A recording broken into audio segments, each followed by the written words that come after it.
이사야서 8장 11절에서 22 남은 자의 길, 그렇게 제목을 잡았습니다.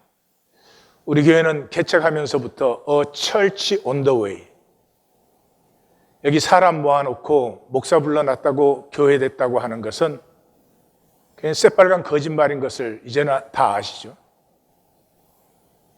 사람이 태어나면 사람이지만 사람 되는 것은 일생의 여정이에요. 그러므로 하나님이 교회로 모아주셨으면 교회 되는 길로 나아가야 되고, 그것이 없는 이 시대에 그것을 찾아서 계속 왔습니다. 하나님께서 우리에게 은혜를 베푸사 그것이 1820 데일리 브레드다 하는 것을 주셨기 때문에 이제는 그 길을 가면 되는 것이죠. 몇 번 나눈 적이 있는 바네퍼에 대해서 같이 나누도록 하겠습니다. 정신과 의사인 아버지와 예술성이 굉장히 풍성한 엄마 사이에 6번째 아들이었는데, 루트교, 대대로 루트교 집안이에요. 할아버지는 그 루트교 목사로 궁중 그 목사를 했으니까요. 어릴 때부터 신학을 하고 싶어 해가지고 신학을 졸업할 때 졸업 논문이 성도의 교제, 졸업 논문이 얼마나 유명한지 몰라요. 여기에서 이걸 바탕으로 쓴 또 책이 우리가 같이 읽은 Life Together, 공동체의 삶, 그렇게 우리는 번역됐나요? 그 책입니다. 이 바네퍼에게 성경의 중심은 항상 이렇게 산상수훈과 시편, 이렇게 두 중심을 잡고 있어요. 그것은 우리 하나의 교회도 그걸 좀 닮았죠. 1933년에 독일에 이제 나치가 집권을 하면서부터 이 독일 기독교가 하나님이 영혼 구원을 위해서는 예수를 보내셨고 독일 구원을 위해서는 히틀러를 보냈다 이랬습니다. 이게 한국 기독교도 그렇고 지금 미국 기독교도 똑같이요. 이게 컨스탄틴 기독교예요. 세상의 권력과 타협하고 이 세상의 복과 영광과 힘, 권력을 구하는 이게 컨스탄틴 기독교죠. 그것을 이제 바네퍼가 우상숭배라고 비판을 하니까 그때부터 미움의 대상, 감시의 대상이 되었습니다. 그래서 동지들과 더불어서 고백교회를 세우고 컨페셔널 처치라고 해서 독일 교회로부터 분리된 그 교회를 세우고, 그 가운데 이제 히틀러를 암살하려고 하는 계획이 섰습니다. 근데 옥중서신, 그 감옥에 갇힌 동안에 쓴 편지를 보면은 옥중서신이 책으로 나왔는데도 이만큼 두껍습니다. 히틀러를 과연 암살할 수 있는지 엄청나게 갈등을 합니다. 이 아비우스한 악이잖아요.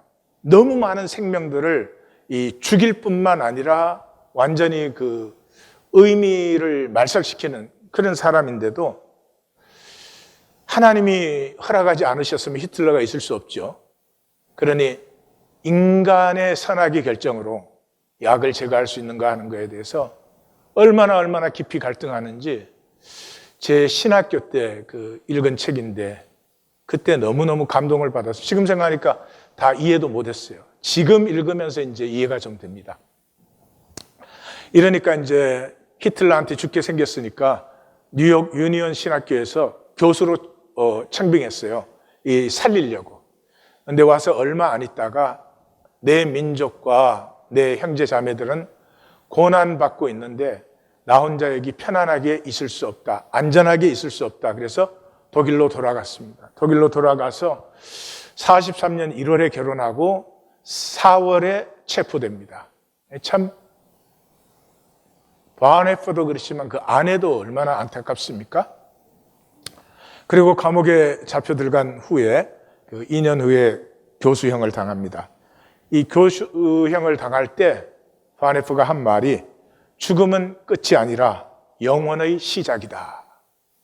보통 사형 집행을 할 때 자기 발로 걸어서 못 갑니다. 간수들이 옆에서 부축해줘야 갑니다. 그런데 그 자리에 편안하고 당당하게 서서 죽음은 끝이 아니라 영원의 시작이다. 만약에 우리 성도님들이 이 말씀만 믿는, 이 한 줄만 믿는다면 제가 매주 이렇게 설교라는 것을 할 필요가 전혀 없습니다. 죽음이 끝이면 현상이 전부죠. 현상이 전부면 그냥 몽땅 거짓으로 사는 것입니다. 우리의 삶입니다. 우리가 일부러 거짓하는 거 아니죠. 뭐 대단히 악해서 대단히 사기를 치려고 거짓된 것이 아니고 현상세계의 본성이에요. 그냥 반절된 보이는 것뿐이니까 멋지게 꾸미면 되고 그럴듯하게 말하면 되는 거죠. 근데 죽음이 끝이 아니고 영원의 시작이라면 모든 것이 달라지죠. 이 잠깐 사는 현상의 삶 속에 내가 어떤 존재로 영원할 것인가를 가꿀 수밖에 없죠. 내가 하나님과 하나가 되고 하나님 안에 만유와 하나 되는 존재가 될 것인지 영원히 하나를 그대로 단절된 존재가 될 것인지 이 바네퍼의 영상을 보십시다. 진정 그리스도는 오늘 우리에게 무슨 의미가 있는가? 신앙 없는 세계에서 교회의 존재 의의는 무엇인가? 우리는 하나님에 대하여 어떻게 말할 것인가?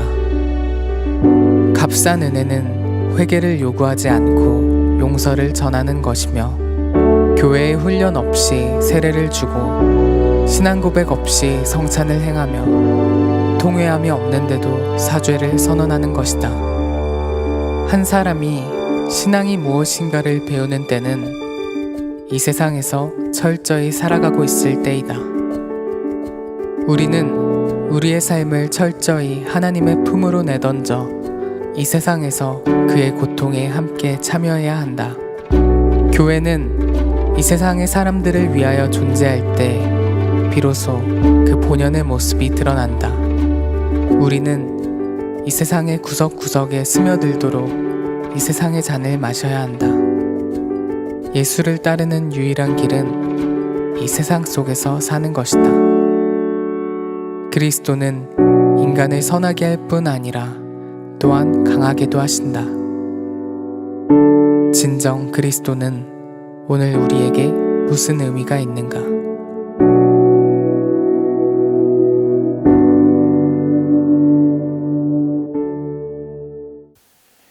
바네퍼의 그 책들의 중심에 흐르는 질문을 우리가 지금 들은 거예요. 그래서 오늘 본문에서는 이 질문들과 함께 엮어져서 보겠어요. 이사야 8장 11절에서 22절은 남은 자들이 누구냐? 말씀과 징조를 품어 사는 사람들이다. 그래서 다음 주 본문이 이제 그 유명한 임마누엘 본문이죠. 한 아기가 우리에게 낳고 하나들을 우리에게 주셨으니 하는 이 임마누엘의 꿈을 품기 전에 그 꿈을 향해서 고난 속에 기다리는 사람들, 고난 속에서도 이 꿈을 가슴에 품은 사람들 하는 것이 오늘 본문의 핵심이죠. 11절에서 15절 첫 번째 단락을 보시면 심판이 임하는 이 혹독한 말씀이에요. 우리가 지금 8장을 마감하는데 그동안에 이 하나님이시지만 너무하다. 어떻게 이렇게 참혹한 심판을 한 번, 두 번도 아니고 1장부터 every chapter에 계속해서 그것도 어떤 챕터에는 두 번, 세 번을 이렇게 할 수 있으신가? 정말 혹독한 말씀을 계속하셨습니다. 그러니 대적들이 일어나지 않을 수가 없죠. 말씀을 선포하는 사람은 항상 대적을 만날 수밖에 없습니다. 그것이 내가 진리를 증거하고 있다는 사실은 증거이기도 합니다. 그래서 하나님께서 여호와께서 강한 손으로 내게 알려주셨어요. 왜? 대적들에 맞서야 되니까. 이 대적들이 만만치 않죠. 진리로 서 있으려면 하나님의 강한 손에 붙들림 받아야 되죠. 그래서 이 백성의 길로 가지 말 것을 내게 깨우치셨다. 내게 깨우치셨어요. 그러니까 이사야 선지에게 준 개인 신탁이죠. 근데 이 백성의 길은 천천히 흐르는 실로아의 물이에요. 우리는 이 길을 갈 수가 없어서 세상 길을 가는 거예요. 이제 보실 거예요. 12절. 반역자다. 예. 당연한 얘기 아니겠어요? 다윗의 집을 폄하했죠. 정죄했죠. 새로운 통치. 임마누엘이 뭔지 누가 알겠어요? 그런데 임마누엘의 통치가 일어난다는 것을 선포했죠. 당연히 반역자죠. 그럼에도 불구하고 너희는 그 말을 듣지 말라 그러니까 이제 선지자가 자기 따르는 사람들, 남은 자들에게 너희는 그 말을 듣지 말라.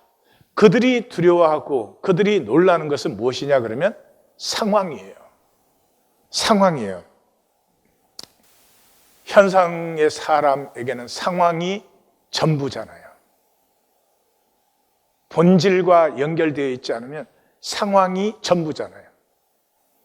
그러니 제가 여기서 상황을 살지 마십시오. 상황은 허상입니다. 이렇게 말해야 그건 아무 소용이 없는 얘기예요. 예. 그래서 이 상황을 두려워하기 때문에 만군의 여호와만 거룩하다 하고 만군의 여호와를 두려워해라. 만군의 여호와를 두려워하라는 말은 상황을 두려워하지 말라. 그리고 만군의 여호와만 거룩하다라는 말은 뭐예요? 우리의 어리석음은 상황의 어려움을 상황으로 해결하려고 해요.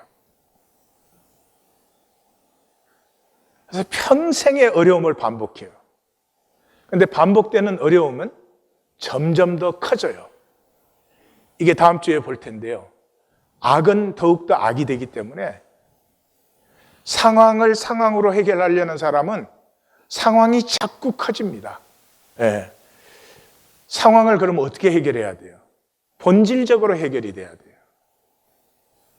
이 본질의 문제는 하나님밖에는 터치 못하시는 것이죠.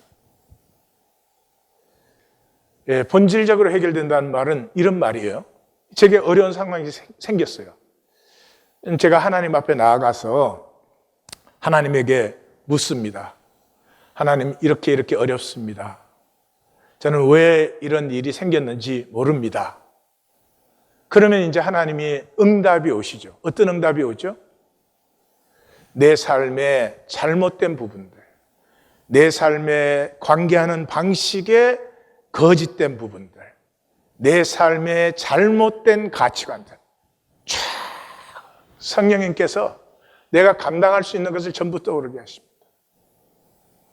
그것들이 새로워졌을 때 진정으로 문제가 해결되고 이제는 문제를 넘어서 생명이 피어나는 길로 나가야 되는데 이런 본질 해결은 하지 않고 상황을 상황으로 해결하니까 계산해야죠. 머리 돌려야죠. 이익 챙겨야죠. 그러니까 그 상황은 넘으면 더 큰 상황이 기다리고 있어. 이게 평생의 삶이 되는 거예요. 근데 이 본질을 해결하는 건 간단하지 않잖아요. 이게 천천히 흐르는 실로아의 물이에요. 그래서 제가 성도님들에게 굉장히 많이 부탁하지 않아요. 말씀을 들으셨으면 한 발자국을 못 가도 10분의 1발자국만 가도 좋으니까 반드시 살아라. 눈꽃만한 거라도 좋으니까 말씀을 들은 것 때문에 새로운 것을 살아라. 1년만 살면 내 존재가 새로워지는 것을 느끼기 시작해요. 이거 언금으로 살 수 없는 행복감이에요. 내가 새로워지고 있다는 사실. 그리고 굉장히 떳떳하고 담대해집니다. 그리고 생명을 더 가꾸고 싶어져요. 예, 이렇게 그 상황에 붙들리는 이유가 상황의 긴박성 때문이에요. 그 참 이상하죠? 모든 상황은 긴박해 보여. 오늘 뭐 출근해서 일해야 되고 이거 못하면 죽는 것 같이 느껴져요. 그래서 그렇게 상황이 긴박하게 느껴지는 것은 이 에고는 통제가 안 되는 것을 죽음으로 느껴요. 다시 말씀드려요. 아무리 작은 상황이라도 내 마음대로 통제가 안 되면 죽음이 느껴지는 거예요. 이 가인 때로부터 우리 DNA 속에 들어있어요. 물은 나를 만나는 자마다 나를 죽이겠나이다. 야, 혹시 그런 사람이 있어도 내가 벌을 7배나 줄 테니까 걱정하지 마.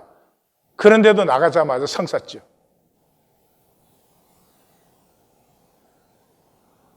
우린 참 바보처럼 살고 있습니다. 이렇게 김박성의 포로가 되는 그 중심 이유는 아프기 때문이에요. 그냥 상황이 내 마음대로 안 되는 것이 아니고 마음대로 되지 않는 상황은 내게 아픔이에요. 그래서 이 아프면 보이지 않고 들리지 않아요. 내가 아프면 아내가 보이지 않아요. 들리지 않아요. 현상이 전부가 되어버리고요. 영혼은 개념화 되어버리고 말아요. 그러면 우리의 삶은 퀵픽스 테크닉이 되는 거예요. 그냥 순간순간 이렇게 사람들에게 보이기, 순간순간 상황 모면하기, 그럴듯하게 말하기, 그럴듯하게 행복하기 뿐이 없어요. 나의 진실에 대해서 나병 환자가 되어버려요. 느낄 수가 없는 사람이 되죠. 이사야 선지자가 하나님 보좌의 영광을 보았을 때 하나님이 그렇게 말씀하시죠. 이 백성의 마음을 둔하게 하며 그들의 귀가 막히고 그들의 눈이 감기게 하라. 염려하건대 그들이 눈으로 보고 귀로 듣고 마음으로 깨달아 다시 돌아와 고침을 받을까 하는, 이 얼마나 이상한 말이에요. 하나님 백성들이 고침 받는 걸 원하지 않습니까? 그런데 마음을 둔하게 하고 귀는 막히고 눈은 감기게 해라. 다시 돌아와 고침 받으면 안 된다. 이게 뭐예요? 종교인들이죠. 중심의 진실이 없어요. 말씀 들을 때마다 회개합니다. 말씀 들을 때마다 결단합니다. 말씀 들을 때마다 심각하게 받습니다. 그러나 결코 중심의 진실로 말씀을 만나지 않습니다. 그 이유는 말씀은 아프기 때문이죠. 홍과 영과 관절과 골수를 찔러 쪼개니 누가 이 말씀을 만나고 싶겠습니까? 그래서 결과는 나님이에요. 이 하나님의 징조가 남은 자들에게는 성소, 생추어리, 피난처가 돼요. 근데 이스라엘에게는 걸림돌과 넘어지는 반석이 되고 유다 거민, 예루살렘 주민에게는 함정과 올무가 돼요. 그들이 징조로 말미암아 걸려 넘어질 것이며 부러질 것이며 덫에 걸려 잡힌다. 징조가 뭐예요? 내 삶이 뭔가 잘못되었을 때 나타나는 것이죠. 내 삶이 하나님과의 조화와 평강을 잃었을 때 나타나는 게 징조죠. 근데 우리는 모두 어떻게? 아무 일도 없는 것처럼, 모든 게 괜찮은 것처럼. 왜요? 내 삶에 아프고 약한 부분이 드러나는 것은 수치고 이 세상에서는 멸시받는 일이니까요. 그래서 우리는 징조를 슬쩍 외면합니다. 아무 일도 안 나타나지 않은 것처럼. I am fine. 이거 하기에 바쁜 것이죠. 그래서 종교인들은 정답이 중요해요. 정답을 말하는 한 나는 괜찮은 거니까. 그래서 여기가 하나님의 시온인데 누가 감히 쳐들어오느냐? 이 하나님의 임재가 있는 성전이 여기에 있는데 하나님이 왜 하나님의 성전을 버리시겠느냐? 이런 종교적 정답을 맺혀대는 거죠. 현실에서는 그 사람들이 힘이 있겠죠. 백성들은 그 사람들이 바른 말을 하고 있죠. 여기가 멸망한다. 그 소리를 누가 듣고 싶겠어요? 아무도 듣기를 원하지 않기 때문에 선지자는 단 한 가지, 심판받음으로 새롭게 되는 것이다. 이 심판을 외면하면은 영원히 어둠의 길로 가는 것이다. 그래서 회개는 옛삶에 대해서 죽은 것이에요. 종교적으로 하는 것이 아니고, 때로는 마음이 하나님께 아프거나 미안해서 하는 게 아니고요. 옛삶에 대해서 죽어. 내가 그렇게 산 것이 거짓말 같아요. 그렇게 살았을 리가 없지. 분명히 내가 산 삶인데 그렇게 살았을 리가 없을 것 같아. 그리고 새로운 삶이 피어나는 것이, 내가 사는 것이 아니고. 이것이 이제 잘 나타나는 것이 야곱이죠. 야곱의 심판. 야곱이 심판받은 자죠. 그래서 이스라엘이 됐죠. 이 심판은 자기 직면이에요. 야곱이 엄청난 부자가 되어서 내려오다가 에서가 400명을 데리고 나와요. 그럼 요즘 숫자로 하면 4만 명 넘는 군대예요. 그러니까 그냥 자기 모든 걸 세 떼로 나누어서 보내고, 야, 에서를 만나면 종 야곱이 주인 에서에게 보내는 선물입니다라고 대답해야 된다. 이래갖고 세 떼 다 보내요. 그리고 그것도 부족해가지고 밤에 딱 가족들만 남았는데 그 가족들마저도 밤에 다 건너 보내고 야곱이 홀로 남았습니다. 그리고 어떤 사람이 나타났는데 밤새도록 씨름을 합니다. 그리고 동이 트는데 보았더니 하나님이에요. 하나님은 영이시니까 보이지 않아요. 하나님을 만난다는 건 자기를 직면한 거예요. 자기의 뭐를요? 야곱이란 이름이 발뒤꿈치 잡는 자, 속이는 자, 거짓말하는 자, 술수를 부리는 자. 우리예요. 우리 그냥 하루하루의 삶이 전부 그거 하고 있는 거예요. 근데 우리가 그걸 직면하지 않고 사는 거죠. 근데 밤새도록, 야곱은 체격이 작았잖아요. 그러니까 그 당시에 목자들은 양을 풀어놓고 목자들이 내기 씨름을 합니다. 그러니까 이 야곱은 술수에 능한 사람이에요. 그러니까 그 새벽에 동이 트기까지 자기가 아는 모든 반칙, 속임수, 술수를 다 썼죠. 근데 동이 트는데 딱 보니까 그 자기, 삼촌의 집에까지 가서 속이고 사기치고 술수 쓰고 살아온 자기가 딱 보이는 순간이 허벅지 관절이 어긋나는 순간이었어요. 우리의 에고가 어긋나야 됩니다. 에고가 어긋나지 않으면 내가 나를 저주해요. 자기는 자기를 축복한다고 생각하는데 자기가 자기를 가치 없이 만들고 현상의 허무의 종이 되게 하고, 에고는 육체를 벗을 때까지 없어지지 않아요. 에고가 어긋나야 돼요. 힘을 잃어야 돼요. 이때 야곱에게서 위대한 고백이 나옵니다. 내게 축복하지 아니하면 가게 하지 않겠습니다. 놓아주지 않겠습니다. 이 야곱은 하나님 없이, 임마누엘의 약속을 받은 사람인데도 하나님 없이 너무너무 잘 살았습니다. 하나님이 지켜준다 할 때도 하나님 딱 잊어버리고 속임수 써서 삼촌의 집을 떠나는 사람이죠. 근데 드디어 봤어요. 하나님이 나와 함께 하지 않으면 나는 거짓뿐입니다. 나는 속이는 자입니다. 난 단 하나의 진실도 없습니다. 그렇게 열심히 산 삶이 다 떠내려가는 삶이었습니다. 그때 하나님께서 너 이름이 뭐냐? 그러니까 야곱입니다. 그러니까 내 이름을 다시는 야곱이라 부를 것이 아니요 이스라엘이라 부를 것이니 이는 내가 하나님과 사람들로 겨루어 이겼습니다. 나의 거짓, 나의 가증스러움을 내가 직면했을 때가, 그걸 직면하고 나면 더 이상 이기려는 삶이 아니에요. 이긴 자로 살아가요.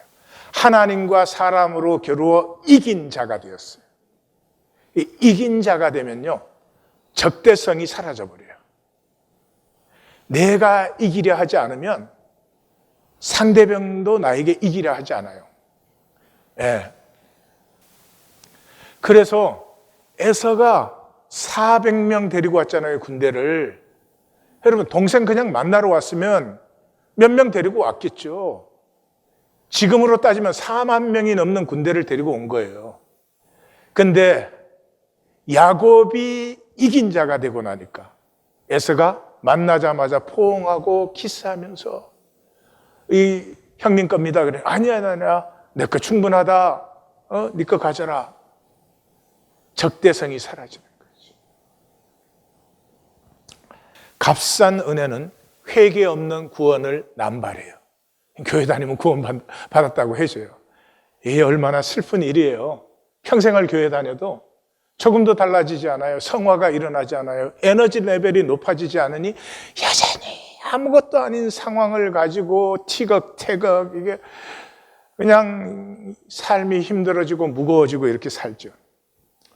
구원을 받았다는 말은 영원을 누린다는 말이에요. 영원을 누린다는 말은 본질계도 누리지만 현상계도 누리는 거예요. 지금 현상계에서 내가 죽었어요. 육체가 없어졌어요. 그럼 내가 없어졌어요? 그거는 구원받은 자가 아니죠. 구원받은 사람이라면 육체를 벗은 후에도 내 생명은 계속 역사하고 있습니다. 그 대표적인 것이 바네포 아니에요. 바네포가 죽었지만 얼마나 많은 사람을 변화시키고 있으며 제 신학교 3년에 가장 많은 제게 변화를 일으킨 사람이 바네포예요. 바울이 그렇죠. 바울이 죽었지만 지금 살아 있습니다. 그래서 예수님 뭐라 그랬어요? 하나님은 죽은 자의 하나님이 아니요 산 자의 하나님이라. 대부분의 사람들은 장례식으로 끝입니다. 구원을 받았다면, 영생을 가졌다면 살아 있으나 육체를 벗은 후나 생명은 아니 액츄얼리 육체를 벗은 후에 더 강력하게 역사하기 시작합니다. 왜냐 그러면 육체를 입고 있는 동안은 거짓이 섞여요. 육체를 딱 벗으면 진실만 나타나요. 근데 그 진실은 어떤 진실이죠? 희생과 헌신으로 나타난 것이에요. 이 짧은 현상 세계 속에서 내가 생명으로 희생하고 헌신한 그것이 내 생명이 되어서 그것이 내가 육체를 벗은 후에도 이 역사를 향해서 이 세상을 향해서 그 생명이 역사하는 것이죠. 두 번째 16절에서 18절은 불신과 고난의 세상에 징조된 삶. 선지자의 말씀은 참혹한 말씀이었어요. 아까도 말씀드렸지만 그래서 너는 증거의 말씀과 율법을 내 제자들 가운데서 싸매고 봉함하라 그랬어요. 그러니까 이 너는 누구겠어요? 우리야예요. 우리야. 아하사 측 대표에게 네가 봉함해. 그리고 이 말씀이 이루어지는지 아닌지 너 분명히 보게 될 것이야. 근데 이것을 내 제자들 가운데서 이 싸매고 봉함해라. 이때 제자들은 단순히 물리적으로 이걸 보자기에 싸가지고 보관하는 게 아니고요. 그 징조와 말씀 자체를 가슴에 품어서 삶에 품은 사람들이에요. 지금부터 이 임마누엘의 701년 또 예수님이 오기까지 700년 이 참혹한 시간들이에요. 당장 히스기야까지도 734년에 연합군이 침략하죠. 724년에 사마리아가 침략받죠. 721년에 사마리아가 멸망하죠. 714년에 그 여세로 유다를 침략하죠. 701년에 예루살렘만 남고 포위되죠. 이것도 참혹하지만 지금부터 여기에 히스기야 때문에 잠깐 살아남지만 유다가 멸망하고 그때로부터 600년의 식민지 생활. 징조를 받고 돌이켰으면 바로 회복될 것을 이 징조를 받지 않고 거부하니까 상황이 반복될 때마다 악은 더 악이 되어서 점점 삶이 더 힘들어집니다. 그러니 누가 이 증거와 말씀을 받으려고 하겠어요? 그 가운데 선지자와 남은 자들은 이 말씀을 품는 자들이에요. 심판을 수용하는 자들이에요. 자기를 직면하는 자들이에요. 이 엄청난 공고와 항폐 속에서 상황 변화를 기다리는 게 아니라 어떻게 하면 내가 편한 대로 피난 갈 수 있나, 어떻게 하면 나만이라도 지킬 수 있나가 아니고요. 그 하나님의 심판이 하수처럼 큰 물로 북왕국과 남왕국을 휩쓸 때 그 심판을 온몸으로 받는 사람들이에요. 그래서 피하거나 편하려는 게 아니라 그 자리에 서서 우리가 얼마나 하나님에게 불순종했는가, 우리가 하나님을 얼마나 멸시했는가, 우리가 얼마나 거짓되게 살았는가, 우리가 얼마나 진리를 거부했는가, 그런 자신을 직면해요. 그때 알아요. 우리에게 구원이 없다는 것을. 그래서 약속을 기다려요. 보네포가 죽는 해 1월 그 설날 아내에게 보낸 편지, 아내에게 보내면서 동시에 자기의 동료들에게 적는 편지에서 이 세상이 어두워져 갈수록 우리는 약속의 구원을 기다린다.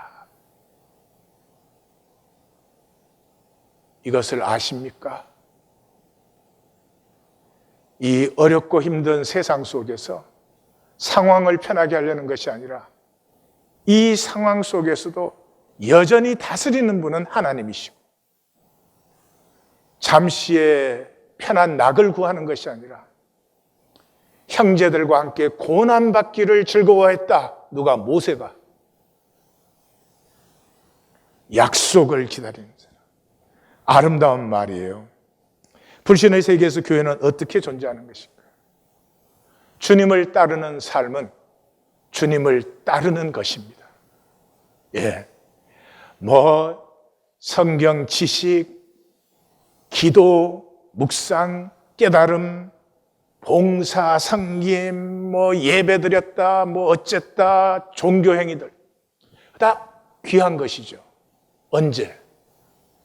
그 모든 것을 통해서 우리가 주님을 따를 때 귀한 것이죠. 삶은 따르지 않고 내가 주인 돼서 내 마음대로 살면서, 그럼 그것들은 더 가증스러운 것이 되는 것이죠.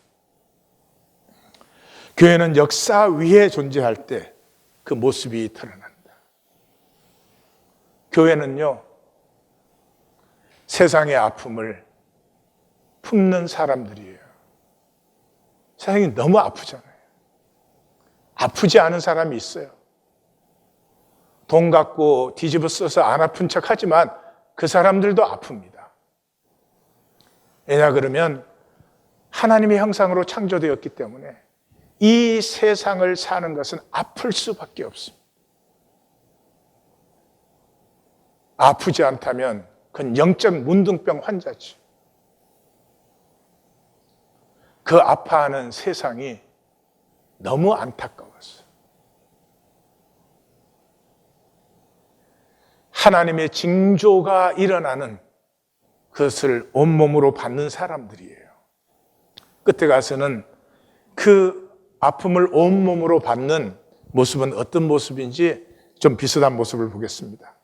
그래서 17절에 이제 나는 야곱의 집에 대해서 얼굴을 가시는 여호와 그만을 기다리고 그만을 바라본다. 야곱의 집이니까 북왕국이죠. 유다는 다윗의 집이고. 얼굴을 가리신, 우리 평생에 내가 얼굴을 가리고 살죠. 야곱처럼. 그런데 끝까지 얼굴을 가리면 마지막에는 하나님께서 얼굴을 돌리십니다. 왜냐 그러면 영원히 단절되는 시간이니까요. 내가 영원히 영원히 아니, 현상 세계의 단절로 계속 살아왔는데 하나님이 억지로 사랑하는 관계로 묶어야 그건 사랑이 아니죠. 이 말은 북왕국이 멸망하는 것입니다. 북왕국이 돌이킬 수가 없는 시간이죠. 그래서 예수님 그렇게 말씀하시죠. 내가 주의 이름으로 선지자 노릇했고 능력을 행했고 귀신을 쫓았습니다 하니까 내가 밝히 말하되 내가 너희를 도무지 알지 못하노라. 불법을 행하는 자들아 내게서 떠나라. 내가가 3번 나오십니다. 이 종교인에 대해서는 복음의 시작에서, 복음의 그 사역 시작에서 그 나라의 본 자손들이 뭐예요? 종교인이죠. 유대 종교인들 바깥 어두운 데에 쫓겨나 슬피 울며 이를 갈게 되리라. 제가 한번 자세히 찾아봤습니다. 쫓겨나라고 하는 말을 예수님이 저렇게 많이 반복하셨어요.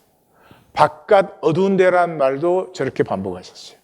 슬피 운다는 말도 저렇게 반복하셨어요. 이를 갈리라 하는 말도 반복하셨어요. 꺼지지 않는 불이라는 말도 저렇게 많이 반복하셨어요. 지옥이라는 말도 저렇게 많이 반복하셨어요. 12번. 예수님의 어떤 가르침이 저렇게 많이 반복되었습니까? 없어요. 없어요. 가장 중요한 말씀이 하나님을 사랑하고 이웃을 사랑하라는 말씀인데 그것도 딱 2번 반복하셨어요. 제자들에게 마지막으로 깨어있으라 하는 것도 3번밖에 반복 안 하셨어요. 저게 비슷비슷한 내용을 제가 다 정리해 보니까 12번을 반복하신 거더라고요. 예수님이 무엇을 하셨다고 생각하십니까? 예수님이 가르치셨습니까? 안 가르치셨습니다. 가르쳐서 될 일이 아니니까요. 예수님의 가르침을 다 모아봐야 브로셔 하나가 안 됩니다. 예수님이 하신 것은 딱 하나입니다. 나뉜다. 그리고 지금도 나뉘어 있다. 예수님이 영으로 난 것은 영이요, 육으로 난 것은 육이다. 사실 예수님의 가르침은 실제적으로 산상수훈밖에 없습니다. 그 산상수훈의 결론이 뭐예요? 나뉜다. 반석 위에 지은 집과 모래 위에 지은 집. 천국에 대해서 말씀한 것도 마태복음 13장 하나밖에 없습니다. 그게 무엇을 말씀하셨습니까? 열매 맺는 땅이 있고 열매 맺지 않는 땅이 있다. 그래서 곡식은 곡식, 가라지는 가라지. 악은 더욱더 악이 되고 의는 더욱더 의가 되었을 때가 심판 때다. 그러므로 겨자씨와 누룩의 비유는 뭡니까? 이 현상의 것은 다 팔아서 영생을 구하는 것이다. 여기에는 욕심낼 것이 아무것도 없다. 그래서 마지막에는 그물의 물고기 비유죠. 못된 물고기는 버리고 좋은 물고기는 담는다. 복음의 총결론이 마태복음 25장이에요. 26, 27장은 십자가 말씀이죠. 25장은 큰 비유가 3개 나옵니다. 이렇게 긴 비유가 없습니다. 3가지 다 그렇게 깁니다. 열천의 비유, 달란트의 비유, 양과 염소의 비유. 3가지 다 내용은 똑같죠. 나뉜다. 모세 오경의 결론이 무엇입니까? 나뉜다. 너희는 생명을 택하라.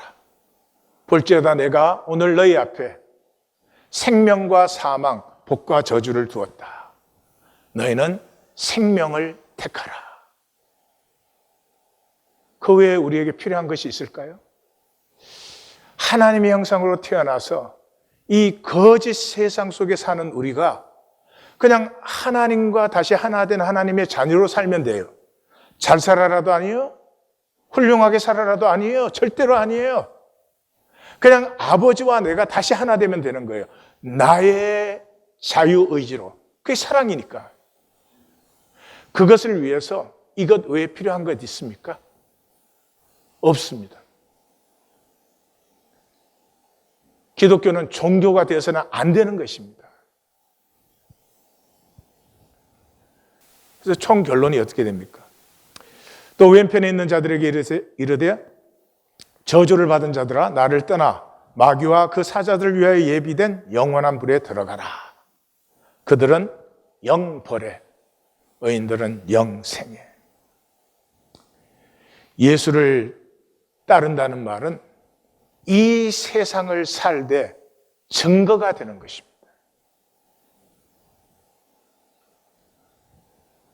종교 생활이 아니고 내 삶을 보면은 세상이 보이는지 하나님이 보이는지 하나님이 보이는 증거가 되는 것입니다. 그래서 18절 보라 나와 내 자녀가 징조와 예표가 되었나니 이는 시온산에 계신 여호와로 말미암은 것이다. 불신의 세상 누구도 이 징조를 받고 싶어 하지 않습니다.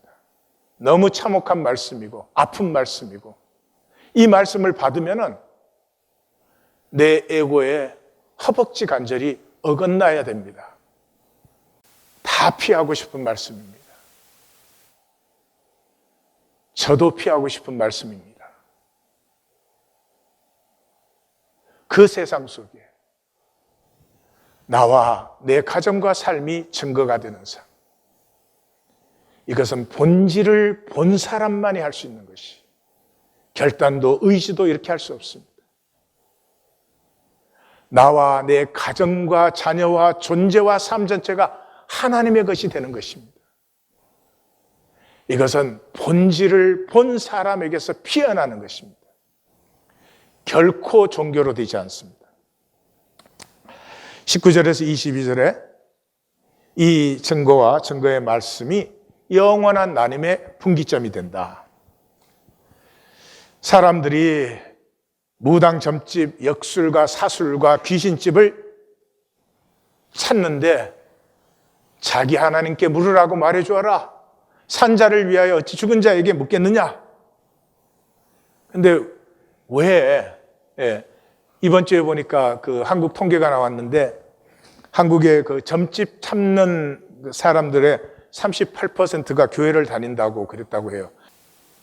무당 점집 찾아가는 사람이, 그 사람들은 어리석고 우리는 똑똑해서 안 갈까요? 아니요. 왜 무당 점집을 찾아요? 상황을 상황으로 해결하려고 하니까. 상황을 상황으로 해결하려고 하지 본질적인 해결을 찾지 않아요. 어려운 일이 생겼으면 하나님에게 묻는 것이 습관이 되셔야 돼요. 하나님, 제 어디가 잘못되어 있습니까? 죄를 지었다 뭐 이런 말이 아니에요. 아까 그랬죠. 징조는 내 삶의 잘못된 부분에서 피어나는 것이라고. 하나님, 내가 무슨 약을 써야 될까요? 어떤 치료를 해야 될까요? 그 말이에요. 그런데 나는 가만 놔두고 상황만 바뀌었으면 좋겠어.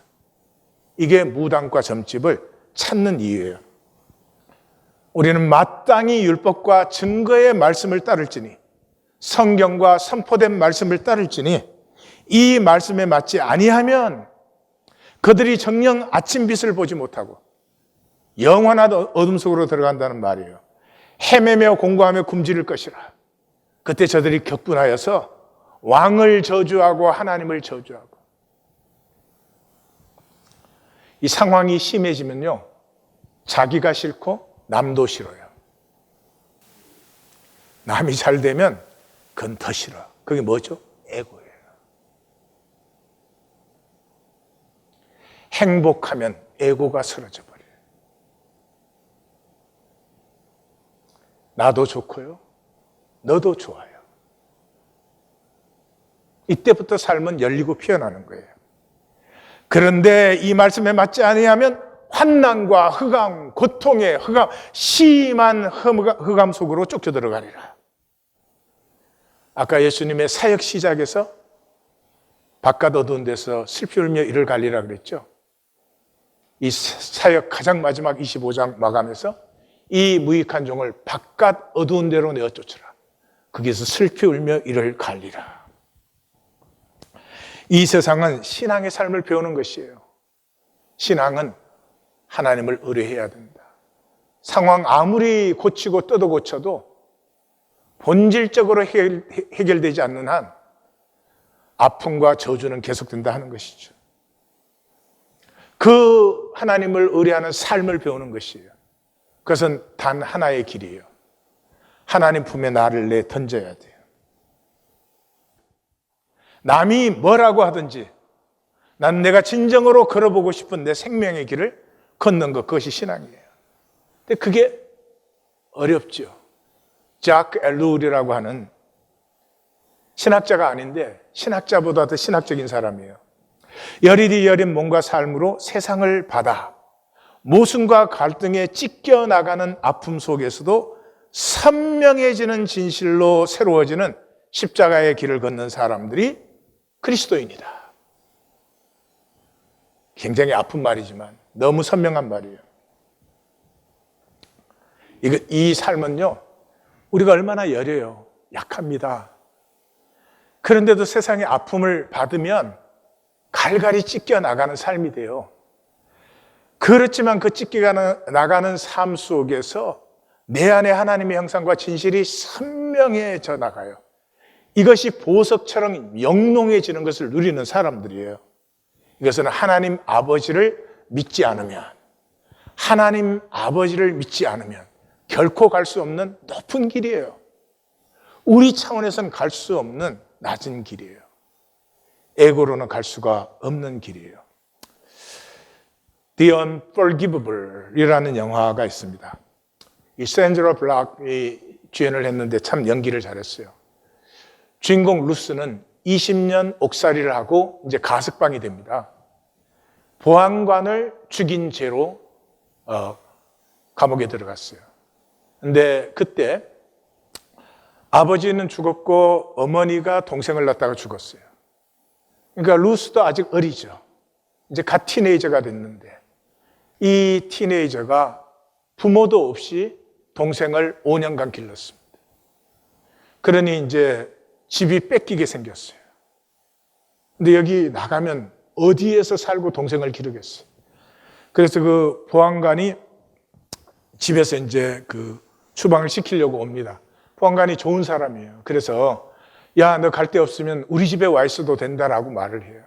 근데 이 티네이저가 두려움에 사로잡혀가지고 문에 들어오면 총으로 쏠 거야, 총으로 쏠 거야 막 소리를 질러댑니다. 그러는데 보안관이 이제 이 또 자매들을 잘 아니까 그냥 문 열고 이렇게 들어오는데 그냥 총을 쏴가지고 보안관이 그 자리에서 즉사를 합니다. 루스는 감옥에 들어가게 되고 이 동생은 이제 입양되었죠. 다행히 좋은 가정에 입양되어서 피아니스트로 잘 자라고 있습니다. 예, 동생이 이제 어릴 때 루스가 이 피아노를 가르쳐 줬어요.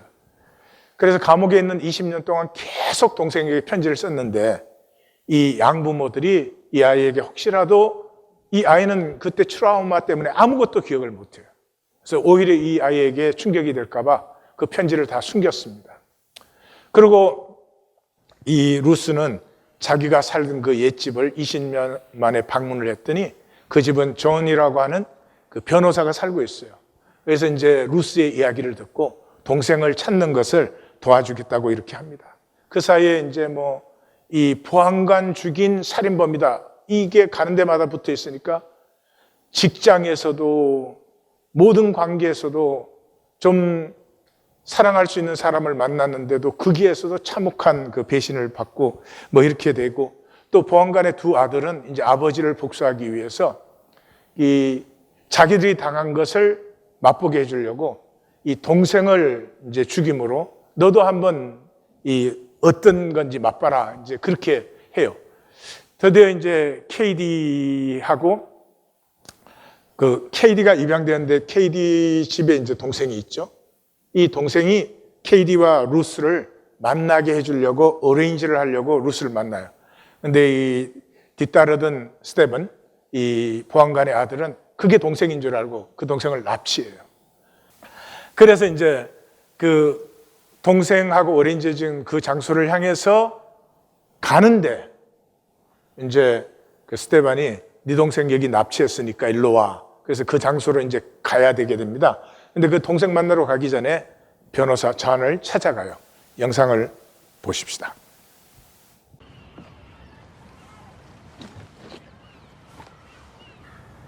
Skipping school? Yeah. What was your sister like? We lived on a farm. She was funny. I wonder all the time what she looks like.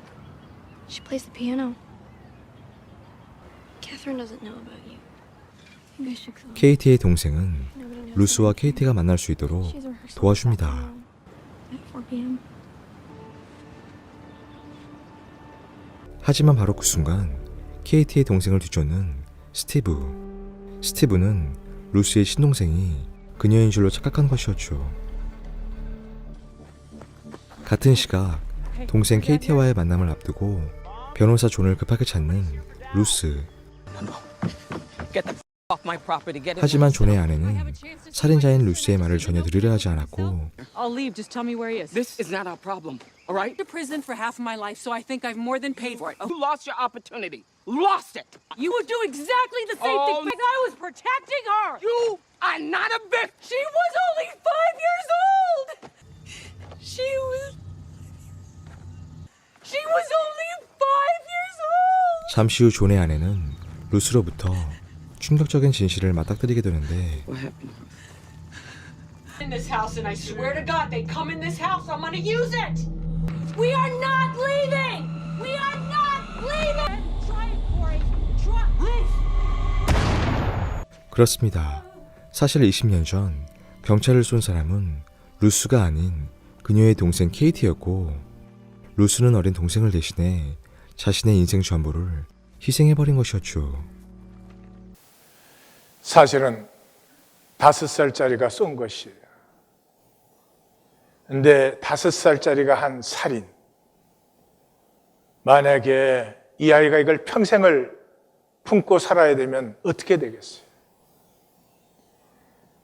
동생을 위해서 자기가 다 품어 안는 것이.